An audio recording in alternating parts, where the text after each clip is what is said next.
Stage 4 మోకాళ్ల అరుగుదలకి నొప్పి లేకుండా కీళ్ల మార్పిడి ఆపరేషన్ చేయబడును. Doctor Ramesh Gajula, endoscopic spine ortho surgeon and pain physician, పెనిషియా spine pain ortho and sleep center, Uppal, Hyderabad.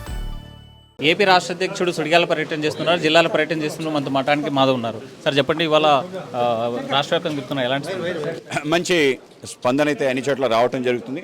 మొదటగా కడప నుంచి ప్రారంభిస్తే అందరూ కూడా హర్షాతిరేకాలతో స్వాగతం చెప్పడం జరిగింది. కడప తొలి గడపగా ఈ రాష్ట్రానికి సంబంధించిన ఎక్కడికి వెళ్ళాలన్నా ఈ గడప దాటి వెళ్ళాలనే ఆలోచనతో రావటం, అలాగా రాయలసీమ ముఖద్వారం కూడా మేము భావిస్తున్నాం. ఆ విధంగా రాయలసీమ సంబంధించిన అన్ని సమస్యలు కడపలో ఉన్నాయి. కడపలో దాన్ని ప్రత్యేకంగా తీర్స్తే తప్పనిసరిగా రాష్ట్రానికి అభివృద్ధి చెందుతుంది. గతంలో అనేక ముఖ్యమంత్రులు ఇచ్చిన ఈ ప్రాంతం ఎందుకు ఆ విధంగా ఉంది, తప్పనిసరిగా ప్రశ్న మేము మాటిమాటికి వస్తాం. కనుక తప్పనిసరిగా కడప ప్రాంతంతో పాటు ఈ ప్రాంతాలన్నీ కూడా అభివృద్ధి చేసే దిశగా మేము అడుగులు వేయటం, అలాగే కేంద్రం రాష్ట్రం కలిసి ఈ రాష్ట్రాన్ని సర్వతోముఖాభివృద్ధి చేయడానికి కావాల్సిన అన్ని కూడా మేము ప్రయత్నం చేసి ముందుకెళ్తాం. అంటే కూటమి అధికారంలోకి రావడానికి ప్రధాన కారణం బీజేపీ అనేది ఒక చర్చ జరుగుతుంది. అయితే అన్యాయం జరుగుతుంది కార్యకర్తలకు అనేది ఒక చర్చ జరుగుతుంది. ఇవాళ అందరి యొక్క భాగస్వామ్యంతో మేము అధికారంలోకి వచ్చాం.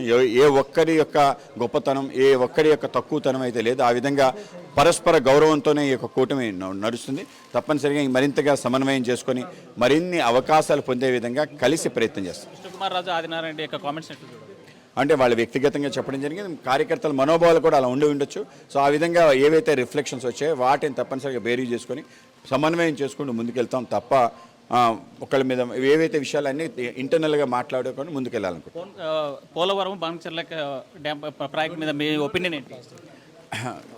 ఏ ప్రాజెక్ట్ అయినా ఏదైతే మనకి బచావత్ ట్రిబ్యునల్ ఉందో, కృష్ణా వాటర్ బేసిన్, అలాగే గోదావరి వాటర్ బేసిన్ సంబంధించి ట్రిబ్యునల్స్ ఉన్నాయో వాటి నిర్ణయాలకు అనుసానందంగా అలాగే సెంట్రల్ వాటర్ వర్క్ సంబంధించిన ఆలోచన పదాన్ని తీసుకెళ్ళి ఒక సమగ్రంగా ఆలోచించాలి. కేవలం బిట్స్ అండ్ పీసెస్ రాయలసీమకి అన్యాయం జరుగుతుంది, తెలంగాణకు అన్యాయం, ఆంధ్ర ప్రాంతానికి అన్యాయం జరుగుతుందని కాకుండా హోలిస్టిక్ ఆలోచన పద్ధతితో ముందుకెళ్లాలన్నారు. ఆ విధంగా మా కేంద్రం కూడా సూచన ఇచ్చింది.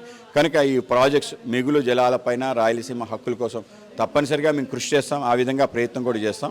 కొత్త ప్రాజెక్ట్ ఏ నిర్మాణమైనా సెంట్రల్ వాటర్ వర్క్స్ని ఒప్పించి ఆ విధంగా తీసుకురావడం, పక్క రాష్ట్రాన్ని కూడా తప్పనిసరిగా ఒప్పించి రెండు ప్రాంతాల్లో కూడా ఎటువంటి విభేదాలైన ఒక వాతావరణం తప్పనిసరిగా నిర్మాణం చేయాలి. ఫైనల్గా రాయలసీమ డిక్లరేషన్ ఇచ్చారు, దీని మీద ఏంటి? 100% దాన్ని అమలు చేయడానికి సిద్ధంగా ఆ విధంగా అన్ని దాంట్లో చెప్పిన అన్ని విషయాలు కూడా ఆ విధంగా అమలు చేసి ముందుకు తీసుకెళ్తాం. చూసుకుంటే రాయలసీమ అభివృద్ధికి పూర్తి స్థాయిలో పనిచేస్తాము. అయితే బీజేపీ కూటమిలో ఉన్నందువల్లే అభివృద్ధి జరుగుతుందని చెప్పేటువంటి పరిస్థితి. వీడియో జర్నలిస్ట్ చంద్రశేఖర్తో వస్తున్నట్టు కర్నూలు. తెలుగులో ఫాస్టెస్ట్ న్యూస్ ఇప్పుడు కొత్త అవతారంలో 5 సెకండ్లోనే పూర్తి వార్తా సమాచారం మీ చేతిలో. సోషల్ మీడియా ట్రెండ్స్ మీ కళ్ళ ముందుకే live TV and voice search ఆప్షన్స్తో ఇప్పుడే డౌన్లోడ్ చేయండి. యాప్ లింక్ డిస్క్రిప్షన్లో ఉంది.